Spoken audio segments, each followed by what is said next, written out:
When you're ready, I can, after I finish this, I can just do what I can serve and stuff. I, I guess so. All right.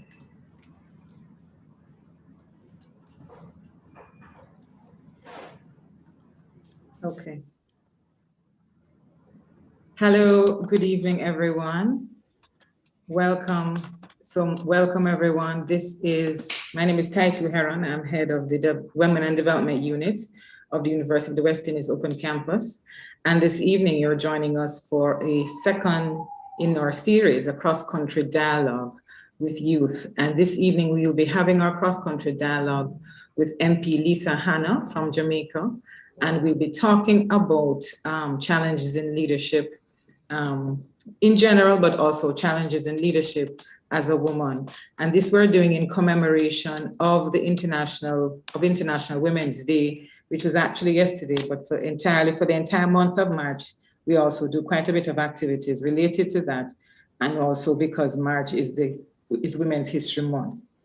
And the theme for this year's International Women's Day is Choose to Challenge, hence why we're focusing on challenges in political leadership with an emphasis on how women participate and how they engage and the kinds of challenges that they encounter. As we know, globally across the world, women's participation in political leadership is unequal in comparison to men, and also at the level of at the level of party machineries. And greater participation is in somewhat impeded by patriarchal state structures and the party machineries, whose economies still discounts care work to the margins, and therefore this slows the pace, the entry, the participation, and the promotion of women into political life. Now, studies have shown, there's one in particular by UN Women that had looked at the perception of women serving in politics.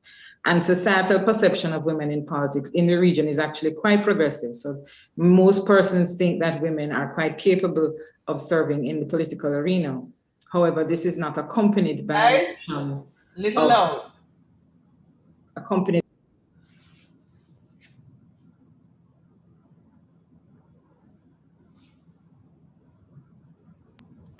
of reducing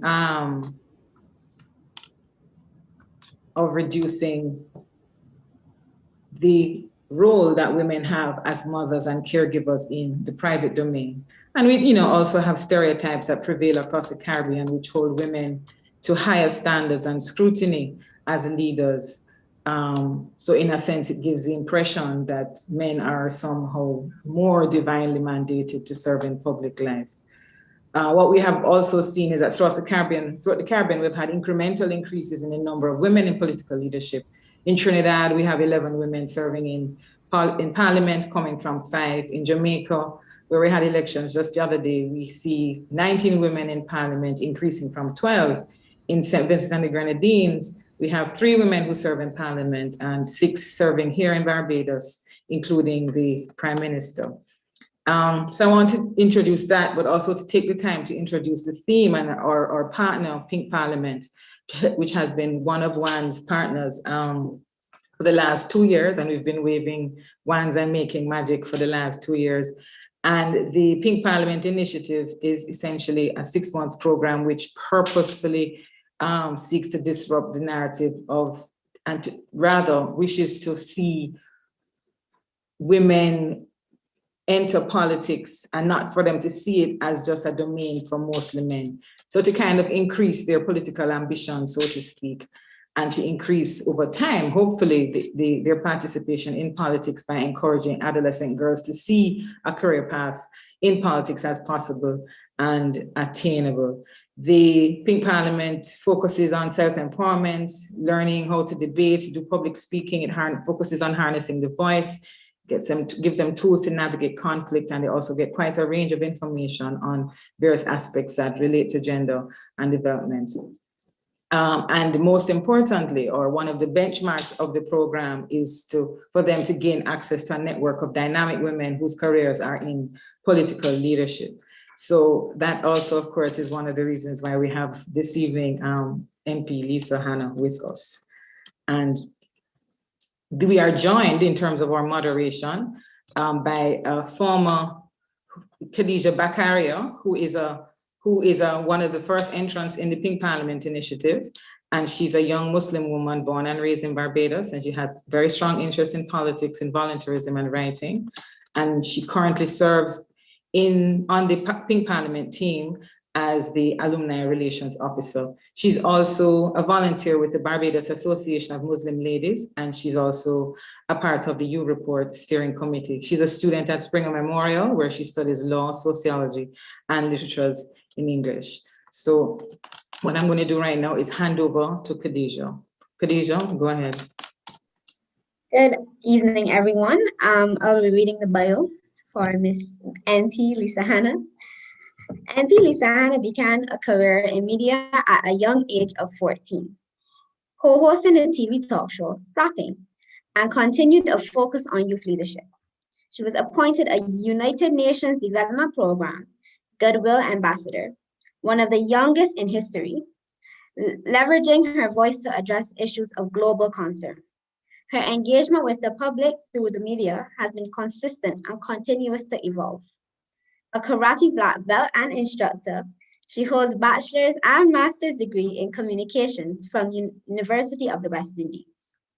Lisa is a director of the Lidford Logistics Group, an agriculture and food processing facility operating as a special economic zone, providing services in third-party logistics, farming, and agricultural coordination, juice manufacturing, cannabis processing for pharmacy use, and a state-of-the-art baking facility serving the island's hotel, tourism, and food service infrastructure.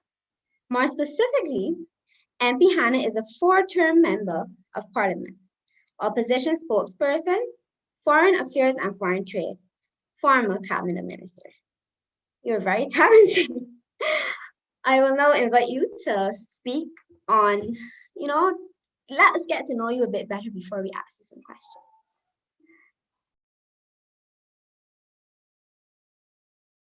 You're muted in case. There you go.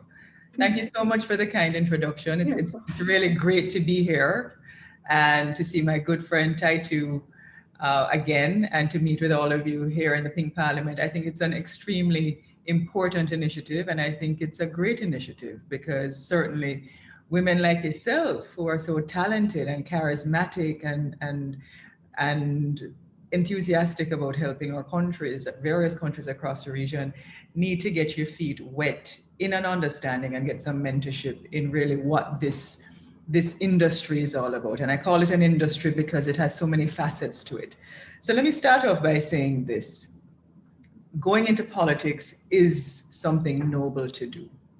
Over the years, because of the patriarchy and because of how men have controlled the leadership positions in the political landscape, not only in the region, but across the world, it is conducted in a particular way that perhaps women have stayed away from. In other words, when you look at the data, what it demonstrates across the world is that not many women have risen to the ranks of leading their countries or leading their parties. Fortunately, in our region, we've had extremely brave and courageous, smart women like Portia Simpson Miller, like in Trinidad and Barbados, current Prime Minister, your Prime Minister, who I love dearly, Mia Mottley, and going back, and we have heads in Aruba now who are female. But what I want to say is that it's still skewed to one way. So even though the women are our workers in our party, and I'm speaking directly for my political party, the majority of our workers are at the indoor agent level, work for you in elections, they're the volunteers, they're the community activists, and when you need something done, it is the women. But there is a reluctancy on 2 levels to step forward. One, because many women see it as very, very time consuming. 2, it tends to be played out in the media as a blood sport, and the backbiting of how the cut and thrust of politics is. Many persons see how the parliament conducts itself, and it just seems an aggressive type of industry to go into when you want to live a life that is less confrontational. And then the second issue is the financing of it, because it takes resources to campaign, to run an election. And in many instances, politicians are not paid. Members of parliament are not paid well commensurate to what your qualifications are and what you could earn in the private sector. And that income is spent largely helping people in your constituencies, especially if you are in opposition. So I have found that what has been happening though, and this COVID reality has really put in stark contrast, I would say, how female leaders have managed COVID. And if you've looked across the world to the countries that have really managed the virus and managed their populations, both at a humanitarian, at a nurturing level, at making sure that there is balance, some would argue, and I've seen this, that it is the female-led countries, Denmark, Barbados, Germany, New Zealand, Finland, Taiwan. And when you look at how it matches up with, for example, the United States and even Britain, you have to say, yo, the woman, them are run things. And I can appreciate that. I mean, here in Jamaica, we are very pleased to have a female Speaker of the House, very pleased to have a deputy female Speaker of the House. In the Senate, there is, for government business, there's a woman who leads the government Senate business in the House. The deputy leader of government business in the lower house is a woman, Minister Babsy Grange. And you also had at the time, before our leadership change in the PNP recently, you had Donna Scott Motley, who was the opposition leader of opposition business in the Senate. Now she's a deputy leader because, you know, things, and when leaders come in, they want their own team. But I would have to say that I'm seeing a real reformation of how women see themselves stepping forward. And it can only redound to our best interest because women lead differently. They bring a different perspective to the management of people's affairs. We are nurturers by nature. But what is necessary is that there needs to be a real legislative framework to encourage more women to get in, to make sure that just in the same way we want gender equity in how women are paid, how we see them on boards of a country, we need them also in the parliament. And not to just have tokenism when it comes to women, not to say, well, you know, we just need more women, but put the things in place. I'll give you a simple example. I wouldn't be able to take my newborn baby to parliament. There's no nursing room. There is no place that if I had a young baby, I would feel comfortable that there was like a creche at the parliament or where I could breastfeed, you know, in privacy. It's not conformed to make sure that women can be the leaders, be strong, run a family, take care of your constituency. It's not designed for that. And I think the generation of leaders like yourself who are coming forward now, those things might sound really trivial, but what it is, they're real and dynamic in the same way that you have situations in primary healthcare where coming out of COVID, you now see that, okay, the women are the nurturers, but they're the ones having the diabetes, the breast cancer. And we have to really have some kind of affirmative action to put forward and choosing to challenge how we deal with the inequitable status quo. So when we talk about choosing to challenge, there are things that I am choosing to challenge. In my own constituency, there's no program that we do that's not equitable in terms of gender. So if farmers are getting products, we identify female farmers, and there has to be a balance. If there are water projects going on for water tanks, it's the same thing. But also I'm a big believer in pushing now for making sure that Jamaica diversifies its economic base, because we need to have and grow our economy. because if we don't, the women will continue to suffer economically at the community level. And we know what happens when women are not financially independent. They're subject to abuse, they're subject to health issues, they're subject to just a cycle of poverty. So my experience in the political realm, having now been in representational politics for about 14 years at the elected, and I've seen the electorate change, and I've held various positions. I've been an officer of my party. I was chairman of my region for 8 years. So I organize on the ground. I'm a tough warrior in elections. And I don't only operate at the parliamentary level, but it's not easy, it's tough. So anybody that thinks that it's a glamorous parliamentary position, it's not. You have to be able to strategically maneuver the trenches of the politics. And you have to be able to make those relationships, have those relationships, and always know that your base is the most important thing in your constituency. That's what anchors you.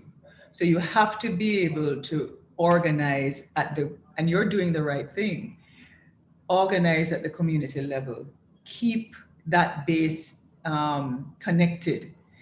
And also, the truth is, plan your entry into politics and plan your exit from politics. Nobody at this stage wants anybody to die in a seat. And you should always give the opportunity for young women like yourself to get a chance to serve. So where my thinking is too is, okay, I am now in a position where I can mentor, I can teach, and I am looking for persons within my constituency to say, hey, you need to start preparing yourself to run for councillor, and you also need to see yourself as the next member of parliament, because it's a renewal situation that has to take place so that your electorate, not the millennials anymore, but the Generation Zs and the Generation Alphas that are coming, that can see themselves in the leadership and aspire to be their member of parliament as well. So what I would say to those of you aspiring to go into politics is find somebody that you can ask questions, challenge the status quo, disrupt it, speak out, right? The world is so different now. Make sure that you make people feel uncomfortable with your amplification. There is also, when you see it in the politics, there is what I would term ingrained masochistic misogyny. They will not make space for you unless you push yourself in there. And run for the positions. Don't be afraid of it. Step forward. Don't wait for anybody to say, well, it's not your turn. And I've heard that a lot in politics. It's not your turn. You're young. And it's also I also get that from the women. So you have to be very, very clear about what your vision is, what your purpose is. And the challenge that I've always chosen is, at the end of the day, to make sure that the people come first. So, please go into politics. I would encourage every one of you to do it. So with those few words, I will turn over to questions, because I think the dialogue is more important than the monologue. Well, I think you just answered all of my questions. But what really has me questioning is that you started out as a talk show host, and you started out as an actor, and you started out as different things. So what really inspired you to get involved in politics? What really was this, okay, yes, I'm going to get involved in politics, I'm going to be a politician? Well, I always wanted to be a politician. So a lot of the things that I was doing in my life, even the advocacy, my value proposition about who I wanted to be was to advocate on behalf of people. So the working in the media, even from high school, was an opportunity to learn and to go across Jamaica. And even when I was doing different things at the university level, I was doing project management, I was working at the university, I had different stints in my life, but I always knew that this was where I wanted to be. And then I was helping, back in 2006, I was helping the Most Honorable Portia Simpson Miller, you know, with her leadership campaign, because I thought she was just electric and fascinating. And I wanted her to become Prime Minister. And when she won, I was helping some PNP MPs at the time. And when she won, there was some issues in my seat, Southeast St. Anne, and she said, you know, I think this young woman would make a good member of parliament. And she called her. I would have gone into politics, but I was 32. I would be 46 this year. And I was thinking that I wanted to make some more money. And I said, you know what? I don't think there are any accidents. And that is when I decided, let me just do this part of it. And I have no regrets. It's been a challenge on many, many levels. And there has been many serious political battles that I have had to withstand and contend with. And certainly I've prevailed. But no, you mellow in your political maturity, and you're able to see things coming from afar, and you can diffuse them. You can step aside. You can negotiate. You can say, look, you know, this is not necessary. It's not in the best interest of anybody to be doing it. So from that perspective, that is how I got into it. And you mentioned that the challenge that, you know, there were a lot of challenges throughout your being a politician, and it was very, as you said, it was very hard or difficult to experience them. How did this shape you? How did it, like, did it help you for the better? Did it help for the worse? Were there times that you were at your low points where you wanted to give up? There was one point, I think, only once, when I felt like the wind was knocked completely out of me.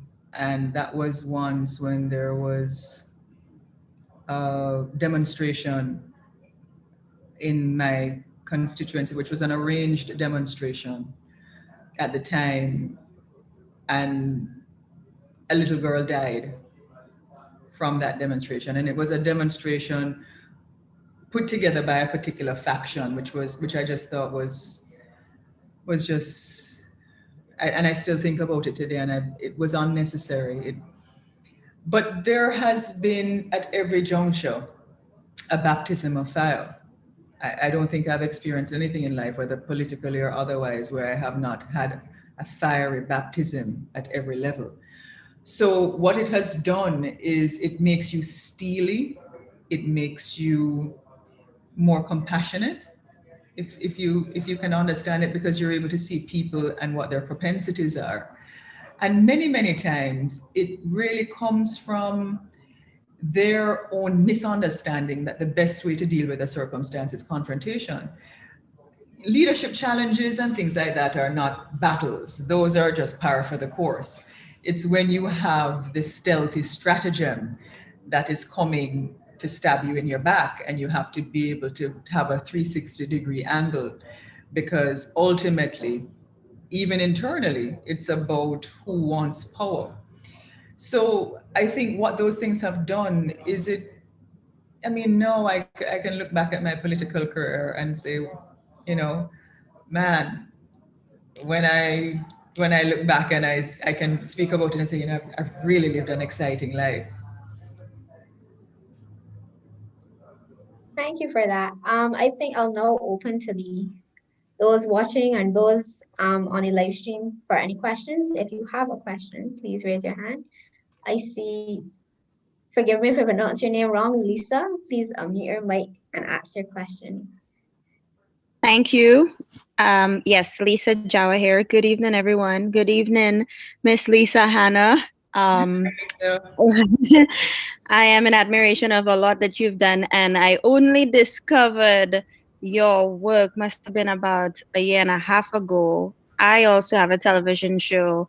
My master's is in strategic communication, so it was very inspiring to see somebody who has, well, the journey that I'm going through right now that you have gone.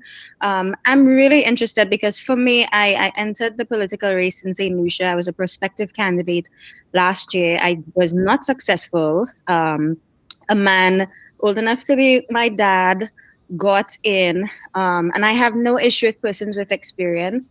I just need to see more succession planning around the region.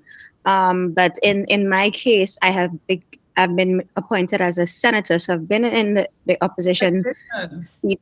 Thank you. I've been in the opposition seat for about 7 months.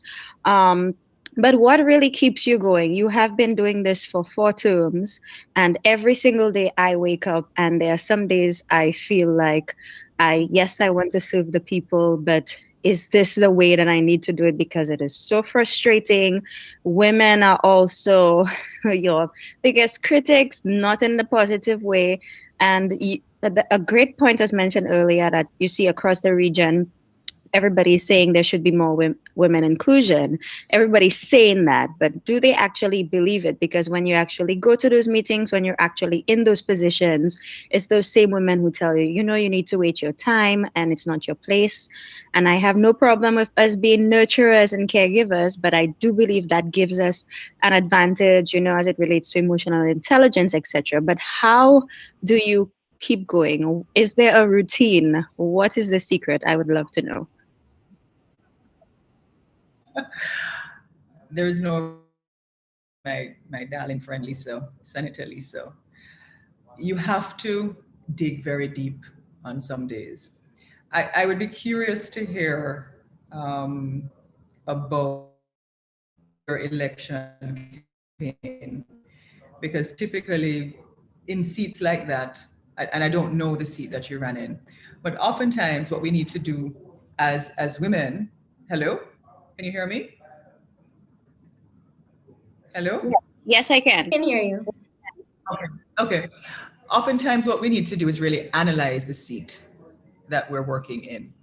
And election campaigns and winning an election really comes down to critical organization. It's about getting that vote in the box.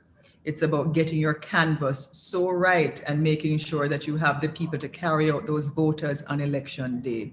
So the communications aspect of one of it is one side, but you have to make sure that we have a system to get those votes for you in the box. So I'd be curious to hear what your system is, but we can do that at another time, and I'll make sure that Taitu gives me your contacts and we can talk about it a little bit more. What keeps me going are the people, and trust me get enough cuss every day of the week. And also remember that I came to the table as a beauty queen. So, and to this day, I mean, nearly 30 years later, it is, well, she can't have a lot of sense because she was Miss World. So I had those things to contend with as well, and still having some of them to contend with, especially from women. But here's the advice I would give to you. You are in a good place because you are a senator. So you don't have a constituency necessarily, but people look up to you for leadership. You have to cultivate a niche that you want to work with. You can't be all things to all people. So identify what you think is needed in St. Lucia, how you think you can bring some action to it, how you think you can make some noise about it, and how you can use the parliament to change a particular situation, and focus on that. And on the days that you feel like you can't go forward, have at least 3 or 4 people that you can bounce ideas off of, and that will be helpful. But remember, this industry that we're in is not very appreciative. You are there, and you, in many instances, and this is what I want you to understand, you are the conduit, you are the touchstone, You are the punching bag, quote unquote, for people who have tremendous frustrations that need someone to be able to talk to. So it might come out as anger, aggression, selfishness, but what they're going through in their lives, we would never understand it. So sometimes just take a deep breath and listen and have nothing else to say. And when they're finished, say, okay, just work this through, but stick to it, stay in it, push through. We can't afford for you to leave it. Thank you. Thank you very much. Okay. I would like to ask if any of the Pink Parliamentarian girls that are watching have any questions. And if they do, please turn on your cameras and ask the questions. I will call out some names if I have to. Out, my girl, call them out. Anyone?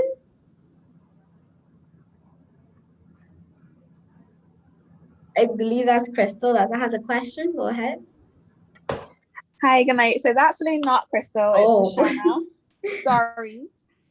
Good night, Lisa. My name is Roshana Trim. I'm one of the co-founders of Think Parliament, and I want to thank you so much for agreeing to participate tonight. Khadija, you're doing a great job.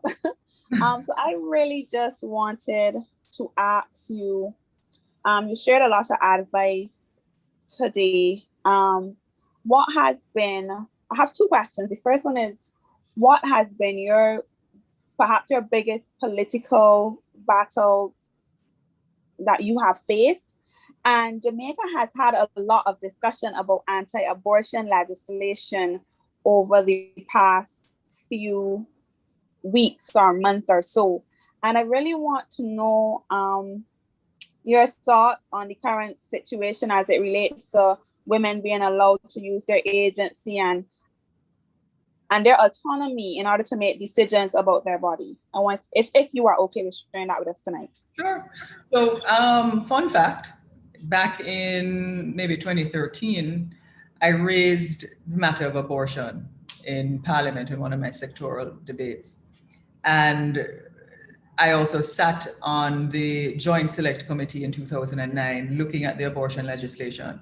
I support a woman's right to choose. I always have, and I've been very vocal about it, to the point where the church were not very kind in some of their utterances.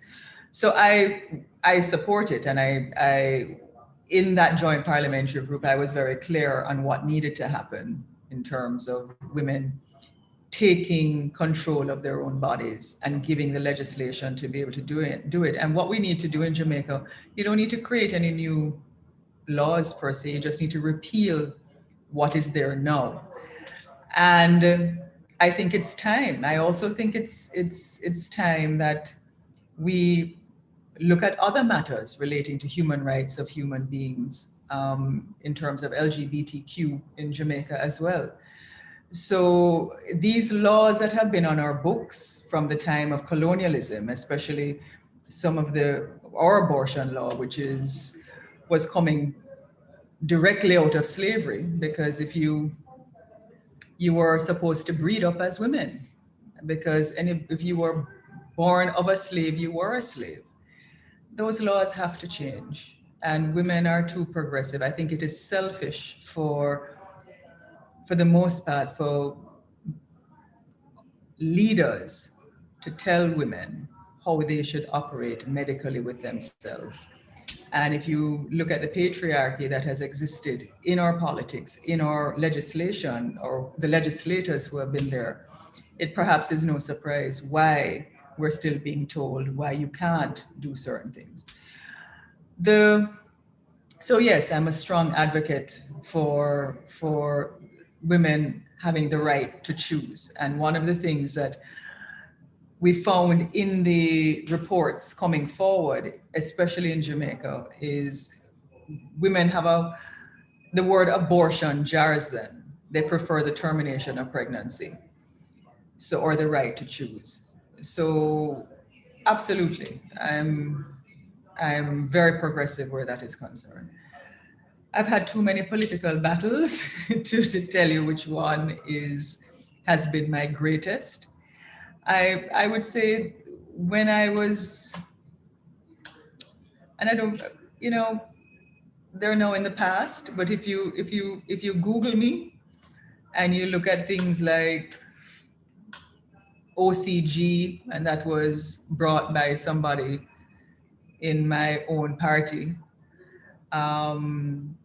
because there was a systematic approach to try and remove me as a member of parliament by my own political party at the time, by persons within it. And that was sustained application that went on for about 3 years. So, you know, I've gone through, name it, I've gone through it. But you jump those hurdles and you continue the journey.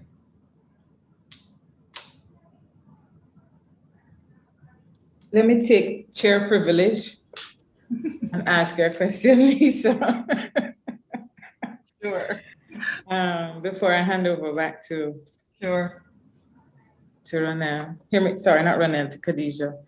I want to continue from the co-founder's question, Roshana's question, and in terms of talking about various political battles in certain parts of the last year when the political campaign, the campaign for party leadership of the People's National Party, in certain circles, you were the favorite to lead the PNP, but it didn't turn out that way. Are you willing to share any aspects of it and how the campaign itself and how you felt afterwards, and what were some of the challenges that you came up with that perhaps hindered you taking that role? Well, I decided to run for leadership of the PNP because I thought the PNP needed to have energy, needed to have some motivation of the base, needed to be able to motivate the youth population as well as keep our base. So it wasn't, especially coming out of back-to-back elections, because I had just come out, helped Peter Phillips in his leadership campaign. Then we went into a grueling general election after COVID. And then with my own seat, 2 recounts.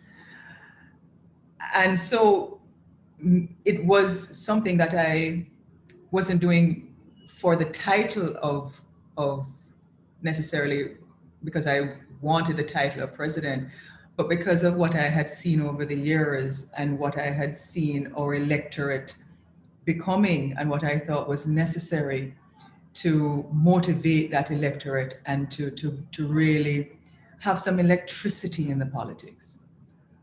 It was an eye-opening experience. I had been in 3 leadership races before, both for Portia Simpson Miller. Well, she ran 3 times. The 3rd time really doesn't count, but her first campaign and second campaign really in 2006. Her other one when she was challenged by Peter Phillips, and the 3rd one doesn't count, and then Peter Phillips's campaign. So I know what leadership campaigns, internal campaigns can do to a movement. I will write them in the annals of my memoirs.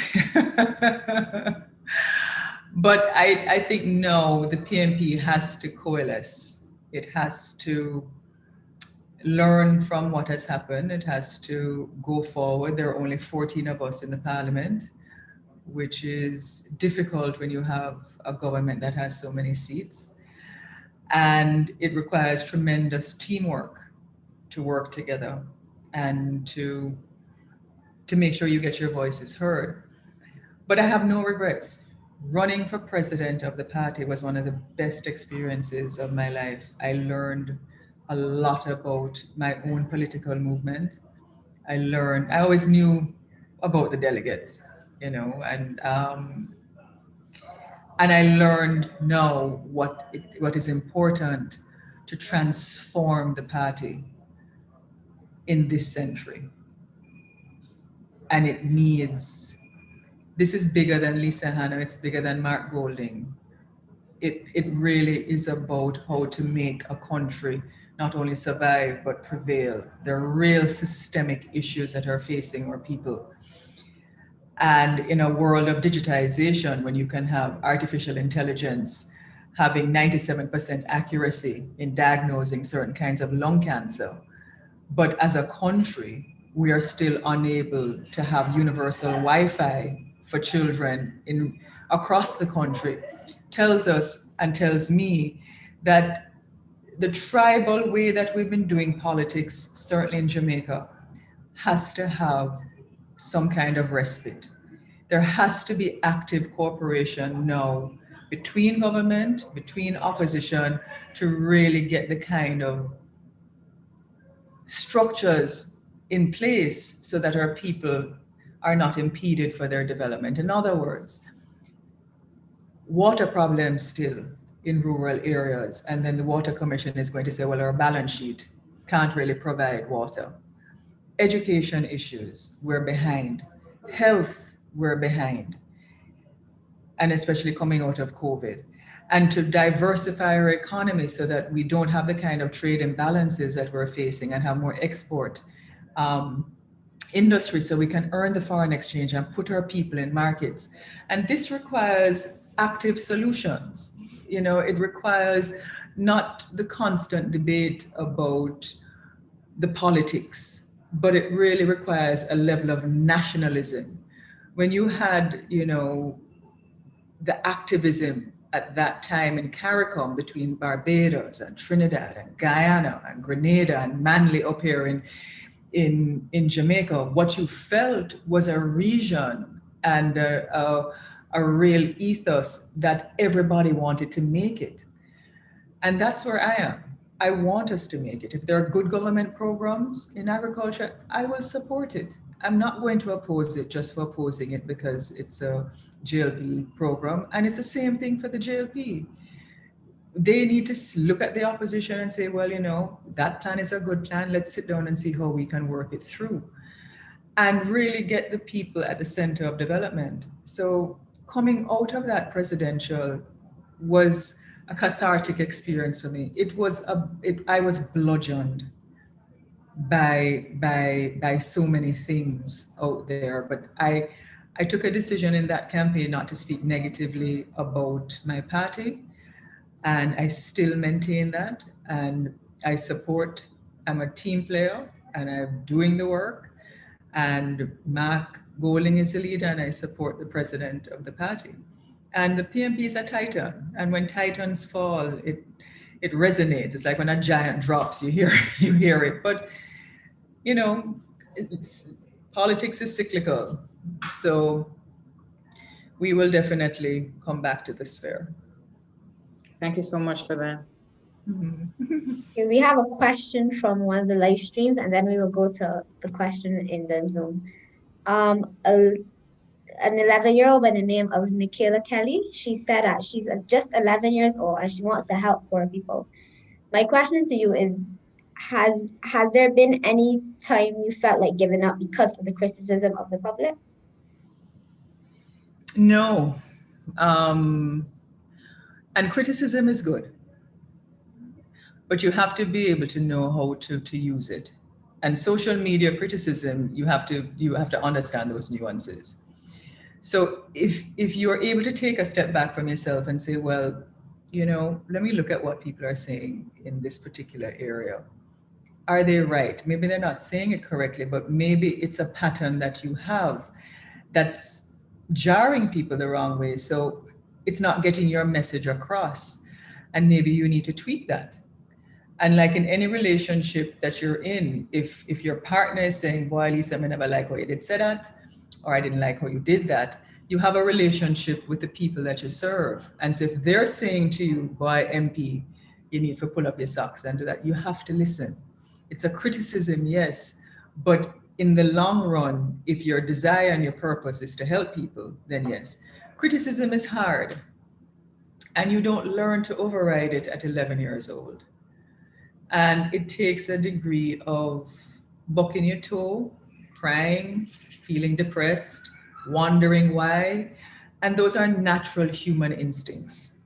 I'm not going to tell you that, you know, I'm a tough cookie. So I will just say, yo, right over it. Just let that go, make a God forward. But not everybody handles grief and loss and criticism the same way. So for those persons that don't know how to handle it, I would say find somebody who can walk you through it. So in other words, don't look, if somebody says, boy, I don't like you. Okay, you don't like me. Why don't you like me? No, I just not like you. But you can't tell me why. Is it something that I've done? Is it? And you might get to the bottom of it. And I'll give you an example. Recently on Twitter,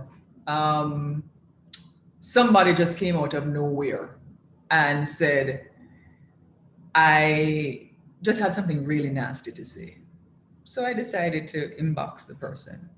And I said, look, you know, tell me what is wrong, because this came from nowhere.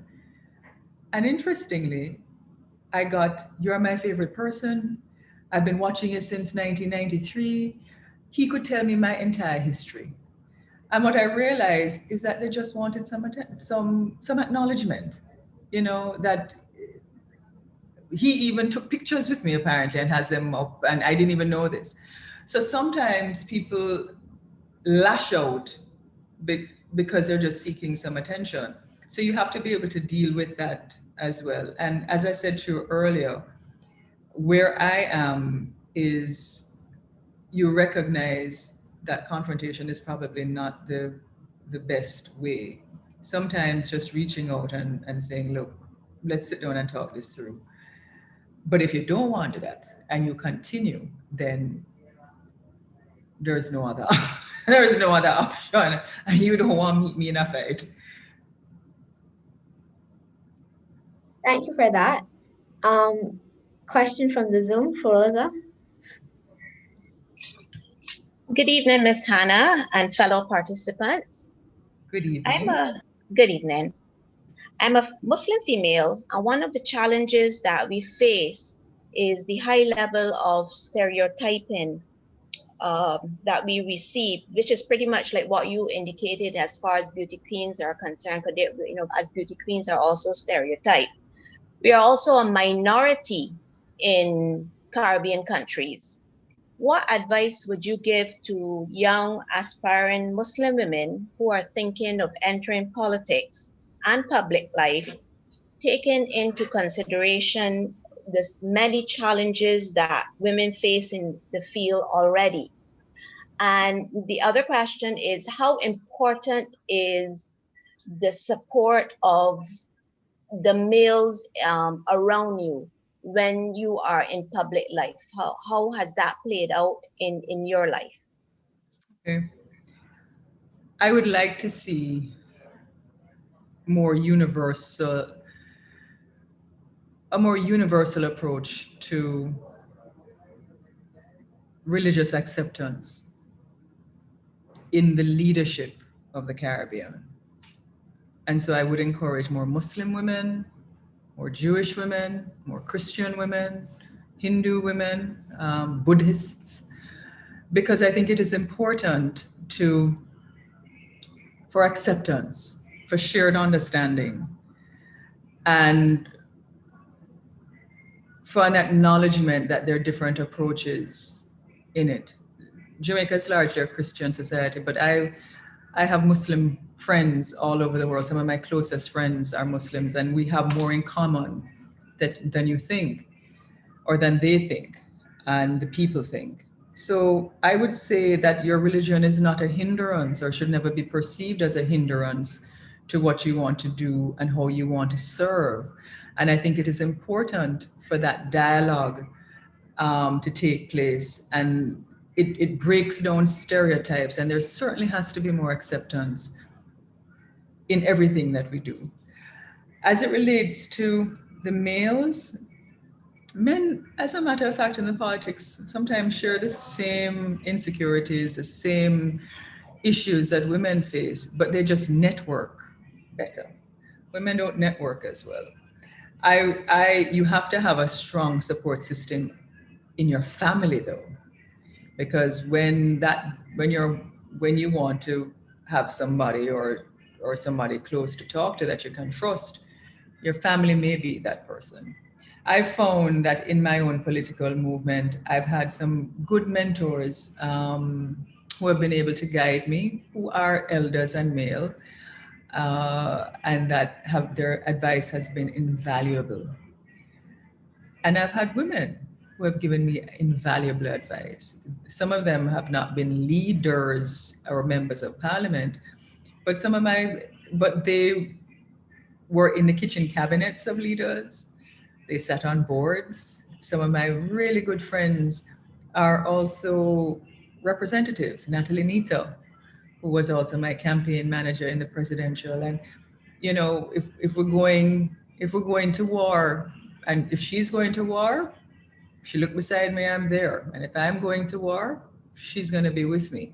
And that is how we have to see ourselves. I sometimes find it very interesting when a woman will say, well, you know, I'm not because she's a woman means that I need to vote for her, or not because she's she's not ready.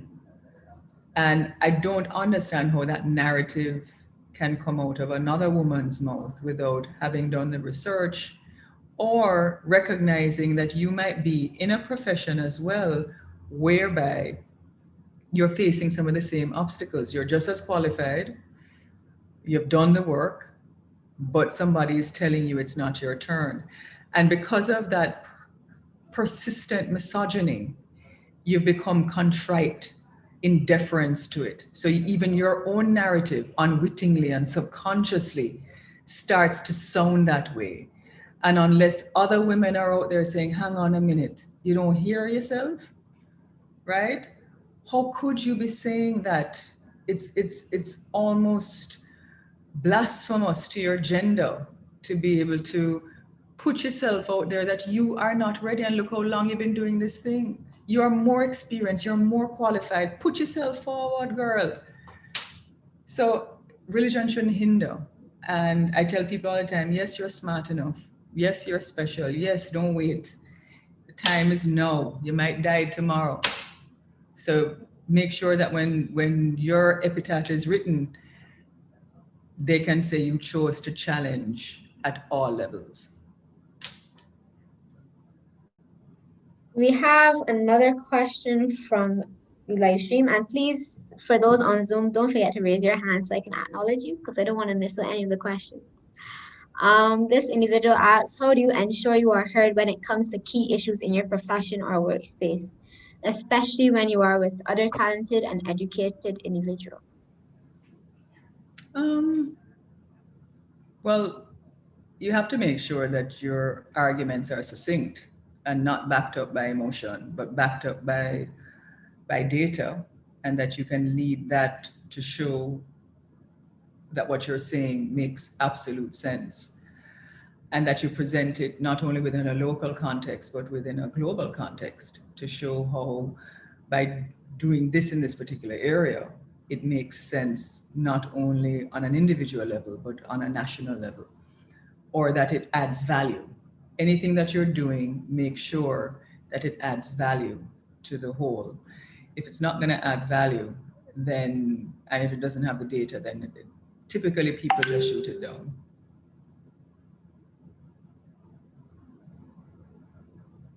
Thank you for that. We have 2 comments. One individual said, honestly, I'm learning from you and I look up to you and I want to be like you or even better, which is the biggest regret you have. Pardon? Let them be better. I want you to be better. Hopefully. And then she also asks, what is your biggest regret you have in your political career? That's a deep question. That's a deep question.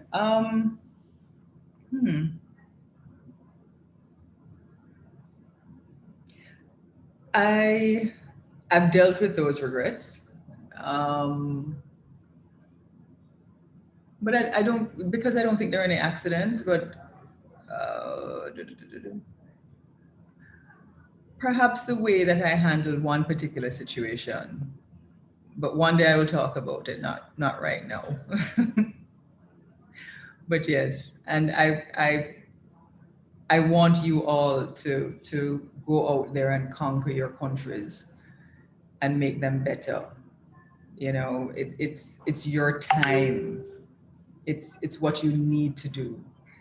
And you all need to go in there together. You all need to move in there like a huge wave and not worry about whether or not you can do it. And go in as a group.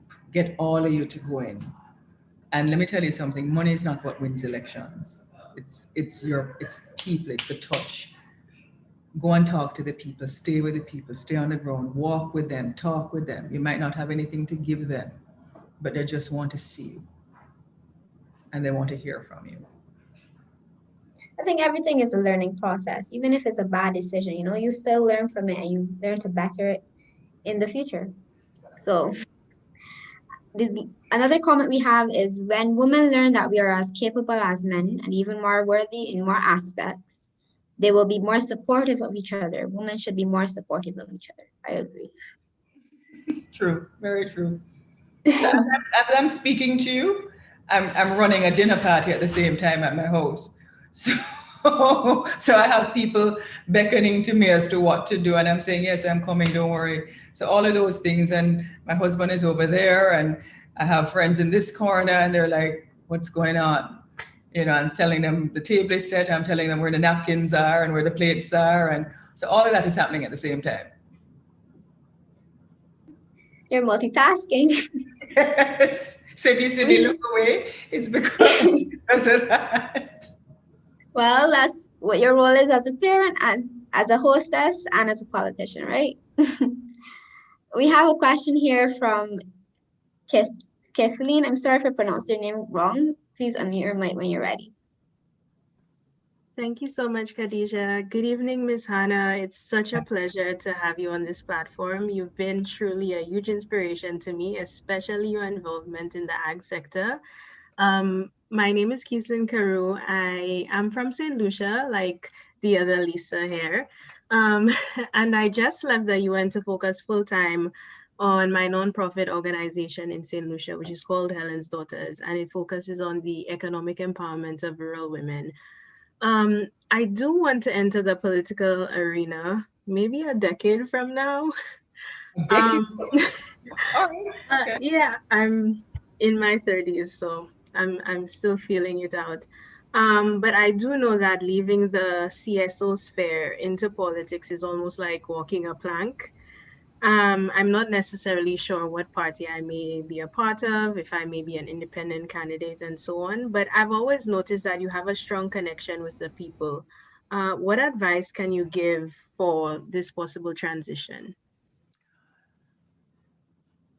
Are you a part of a political movement, or is there one that you are aspiring to join? No, I'm not at all currently. Well, if you are more grassroots, is what I'm picking up, and more of self-reliance and teaching people, you sound more progressive in your outlook of how you want to help your country. So you need to look, first of all, at the political parties, both historically and currently, that would align with your personal value system. You know, how you feel that if it's a top-down approach that only benefits a few, or you believe in a bottom-up approach which helps the masses of the country. And I would say to you, start from there. You're in a nonprofit, so right now I'm assuming you're getting funding through grant aid and raising your own funds. And people typically tend to give persons like yourself those funds because you're not in politics. So you have to be very clear on choosing your battles and what you really want to do. So because once you go into politics, then your nonprofit, non-government organization, you might not get the same funding. But if you really want to go into politics, because you're helping people now, if you want to go into it to change legislation and speak in the parliament to assist the women or the persons that you're helping in another way, then you need to be able to join that movement identify a seat or somebody that you want to work with, and ultimately start to work to see if that is a seat you could become a member of parliament with, and actively start working with the party and let them know what your intentions are. Thank you so much. You're welcome. And the other thing I would say is don't wait a decade to start that process though. But as I said to you, you have to be able to balance your nonprofit, because also you don't want it to seem as if you are leveraging contacts in politics to try and help your organization and vice versa. But I would start that now, if that's ultimately your goal.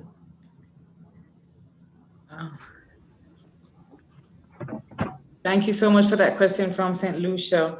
A point of order, we're just going to continue for about another 5 to 7 minutes. If there are any questions coming in from the Pink Parliamentarians, now is the time to ask. And I'll hand back over to Khadija as well. Okay, well, since Pink Parliament girls tend to get I'm not even sure the word, but we'll ask Iman to ask her question because she's wanted to ask the question for a while, and then I'll ask a question and then we'll go on to the next person also. So Iman, go ahead when you're ready. Hi, good night, everybody, and especially good night to Miss Anna. I've been following your politics for a long time, and I'd say that you really inspire me. The question I wanted to ask is that you would have been working within the political arena for, I think it's 14 plus years.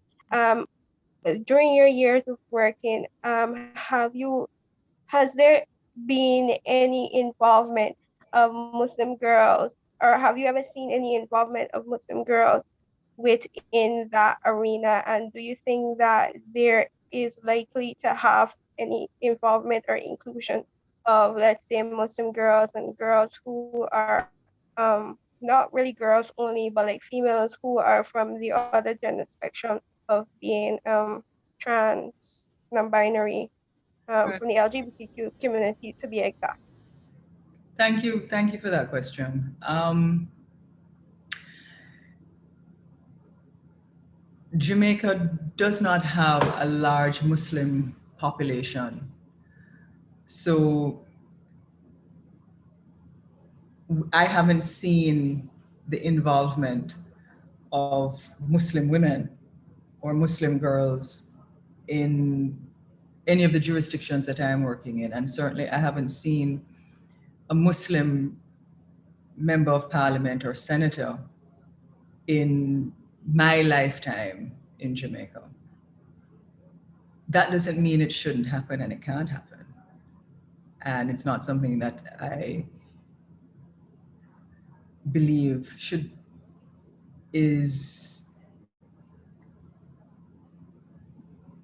can't. In other words, I would like to see it happen.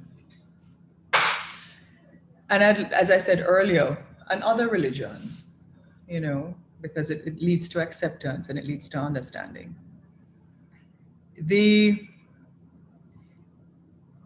There has not been any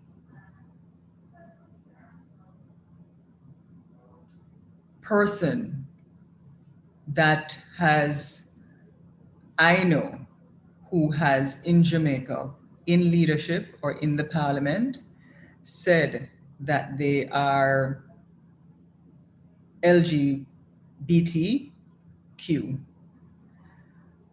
Maybe they are, but I guess because of how they feel it would be viewed by the population in terms of trying to get votes, because of perhaps the church and other places, that they would not be prepared to say that publicly.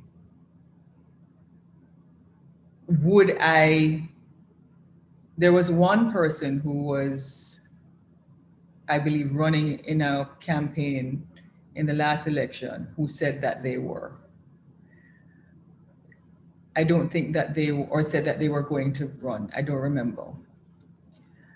The strange thing is, I think there is, it's the older generations in some instances that are landlocked in their listening about LGBTQ.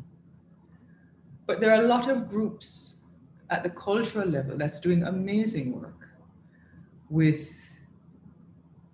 persons who are trans, who see themselves as another, and right here in Jamaica. And do I think that ultimately we could see that? Absolutely, I do. And as somebody who is seeing it happen around the world, you know, one of the quotes that I remember seeing recently was "Love is love." So I think ultimately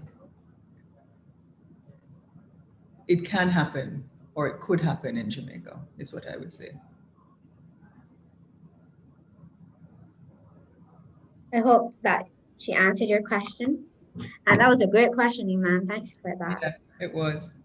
I believe I'm going to switch up a little bit and ask a question that men tend not to get, but females always get, especially females that are mothers. And I'm aware that you are a mother. I would like to know, what are your thoughts on, or what would your response be to anyone that asks you about how your journey in politics has affected your role as a mother?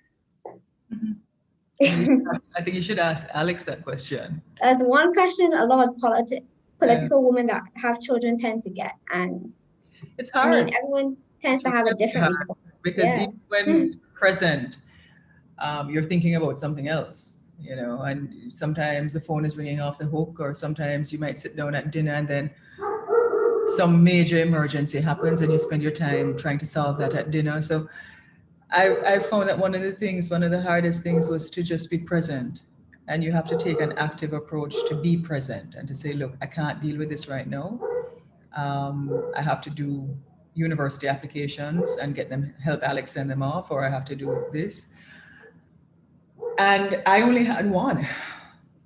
But imagine, you know, I have a supportive partner, but imagine somebody who doesn't have the ability to have anybody else to go to the supermarket, or to drop the kids to school, or to do these things. And it's work.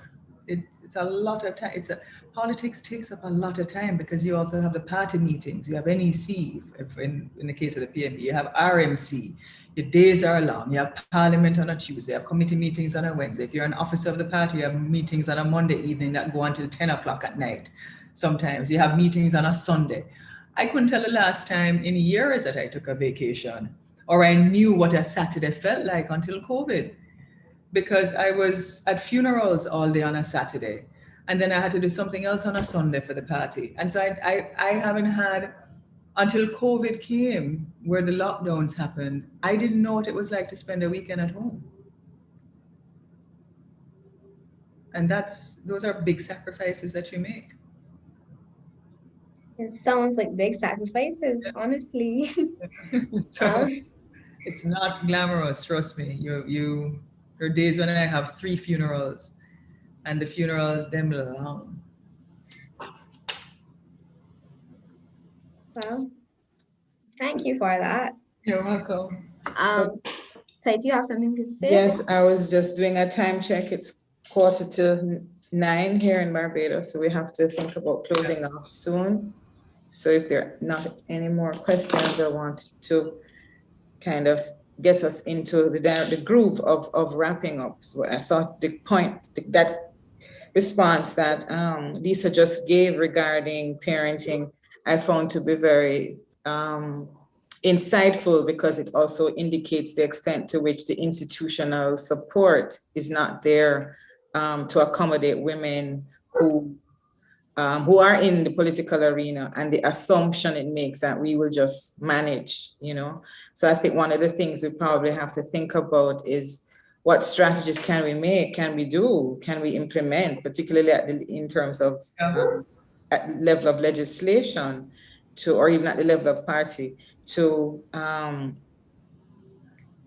to make sure that the care work is shared equally between parents, so that the assumption is that regardless of the woman's job or career, that she's still primarily responsible for parenting. And I think when we do that, then we will be able to see more participation of women, because you have more men who are also willing to share care work. And as long as that is in balance, we're going to have less women involved. So I'm glad you really brought that out to the fore.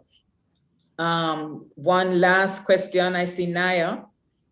Naya is coming in. Since I have the mic, let me just continue. Naya asks, Naya is one of our pink parliamentarians in this cohort. She said, Naya, would you like to just ask it yourself? Yeah. Sure. I was just basically asking, how would you say like one social class affects their social mobility as it comes towards career? In this case, it would be politics, because the truth is that the impact of slavery lives on, and I don't think it would ever go away. But some people can not hide it, but not make it as obvious. And some people can make it obvious, and whether it be stating it or how they react to certain things you say based on your either social class or your background. So how would you say that affects, or does it affect their ability to do so? No, I don't think, well, social mobility is not what affects you in politics per se. It really is whether or not you have the talent, because once you have the talent and you have the appeal, my very good friend Natalie Nito will tell you that she had a division which was a Labour Party division, and she didn't have any money. She just, she had a job, but she didn't have any money. But she won the division, and she turned it she was a councillor first. And she wasn't seen as anybody who could do that. It's the same thing that Portia tells you. When Portia Simpson Miller said she started out, she was just not anybody that came from political gentry or came from anywhere, but the people loved her. And so it's not about where you come from or how much money you have, it's whether the people love you. So don't go in there feeling insecure about if you come from somewhere or don't come from somewhere. Go in there with a heart for people. And if you do that, and I would wrap up by saying that, if you have a heart for people and you love people, the people will love you and they will feel it. And on that note, I would say that's my final answer. Okay, I'm going to invite Latoya Charles, another pink parliamentarian, to move the vote of thanks. Okay, good evening. MP Hannah, we see it as a great pleasure to have had you grace us, not only with your presence, but of course with your wisdom. And I wish everyone could at least get a chance to identify what stuck with them the most, but I'm sure we are particularly grateful for how you brought out the realities involved in pursuing a political career, especially that of women, and how you reaffirmed to us the need for a strong grassroots base. So we want to really thank you for that and everything else that you openly shared with us. And of course, answering the very difficult questions, but rather important. So thank you so much. And we wish to have you many more times in the future. I also want to say a special thanks to the people and organizations who really made this event possible. Women and Development Unit at UWI Open Campus, a very treasured partnership with Pink Parliament, of course. A major thanks to the UWI Open Campus Marketing and IT department for ensuring that we had a successful event. And of course, thank you all for attending and bringing life to this conversation. So thank you very much, everyone. Thank you, MP Hannah. And we look forward to having many more discussions like this in the future. Thank you. It was my pleasure. Okay, thank you so much, Lisa. I'm asking persons not to exit yet. Crystal Yearwood, our marketing communications person, is going to take a couple of screenshots. So this is a moment where persons, we're going to finally turn on your cameras and look decent and smile. So if you don't wish to, you don't have to. We're not forcing you, but it's preferably for the two or three photographs that you at least turn on your cameras. Well, I think the team are sure recording it, so they could probably screenshot the recordings. Yes, I'm not sure. This is for Pink Parliament. Oh, so smile. Smile. Crystal, let us know where you're taking it so it can look good, you know. My hair back. Sorry. Okay, after 3, 1, 2, 3. Good. Bye, everybody. Bye. Thank you so much, Lisa. Take care, everyone. All the best to you. Look forward to seeing you in the Barbados Parliament very soon. Thank you for coming.